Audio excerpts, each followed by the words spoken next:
Centre شہادت آبان صاحب، آزاد کشمیر میں اس طرح کی سیاسی سرگرمیاں نہیں ہو رہی جیسے ہوا کرتی تھی جو اس الیکشن کا خاصہ تھا. اس میں ظاہر قدم جوائنٹ عوامی ایکشن کمیٹی، اس کا بھی ایک کردار ہے، اس کے معاملات بھی وہاں پر موجود ہیں، لیکن بہت سے حوالوں سے یہ ریفرنڈم ہے اور سب سے اہم ریفرنڈم کہ پاکستان کے ساتھ الحاق. بلاول بھٹو کے جس بیان کی آپ نے بات کی، میں ان کے بیان کے باقی حصے بھی سن رہی تھی کہ وہ مہاجرین کی 12 سیٹیں پاکستان میں ہونے کے حوالے سے اختلاف بھی کر رہے تھے.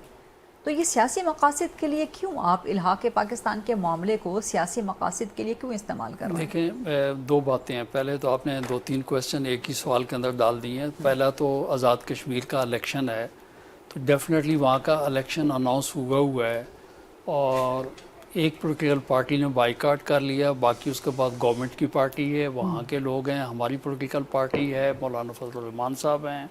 لیکن یہ بات کل بلاول صاحب کے وہاں پہنچنے کے بعد اور آج انہوں نے اپنے ٹکٹ ہولڈرز کو ایڈریس کرتے ہوئے جو کچھ انہوں نے کہا، انہوں نے ایک بات سب سے بڑی بات کی کہ کشمیر کا فیصلہ کشمیر والے ہی کریں گے. اصل بات یہ ہے جو آپ نے کہا نا کہ انہوں نے یہ اگلی بات کی ہے مہاجرین کی سیٹ.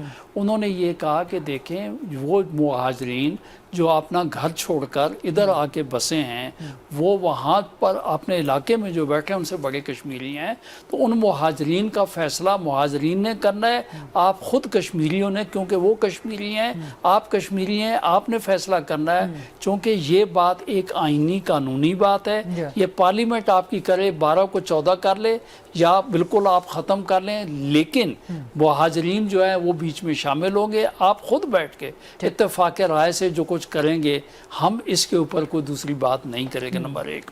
اس کے علاوہ جو بلاول صاحب نے مزید اگلی جو بات کی ہے، انہوں نے بات یہ کی ہے کہ ٹروتھ اینڈ کنسیلیشن ایک جو ہے نا ہم کمیشن بنا دیتے ہیں کہ موجودہ جو وہاں چھوٹی چھوٹی یا بڑی بڑی باتیں جو اختلاف پائے گئے ہیں، تاکہ سیاستدان وہاں کے لوگ ایک ٹیبل کے اوپر بیٹھیں، ایک دوسرے کے گریوانسز جو ہیں وہ ہمیں پتہ چلیں کہ وہاں پہ جو آؤٹ سٹینڈنگ جو ایشوز ہیں وہ کس قسم کے ایشوز ہیں کہ جس کے اوپر کچھ نہ کچھ گورنمنٹ کو کام کرنا ہے، پولیٹیشین نے کرنا ہے.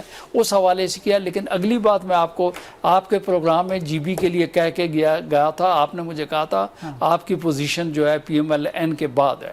لیکن میں آپ کو یہ بات بتاؤں، آج میں پھر آپ کو کہہ کے جا رہا ہوں کہ چونکہ علی میرے بھائی کی پارٹی نے بائیکاٹ نہیں کیا، وہ vote P M L N کو نہیں جائے گا.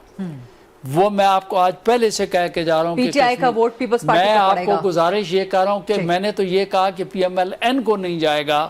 پاکستان پیپلز پارٹی نے تو کل بھی حق کی بات کی، جمہوریت کی بات کی. جب ان کی پوزیشن تھی، میں یہ سمجھتا ہوں، میں نے آپ کو یہ کہا کہ اگلی گورنمنٹ بلاول بھٹو زرداری صاحب کی ہے، انشاءاللہ تعالی عوام کی ہے، اور انشاءاللہ تعالی یہی حال ہوگا. دیکھ لیتے ہیں کہ ریفرنڈم کا فیصلہ آپ کے حق میں آتا ہے کہ نہیں آتا.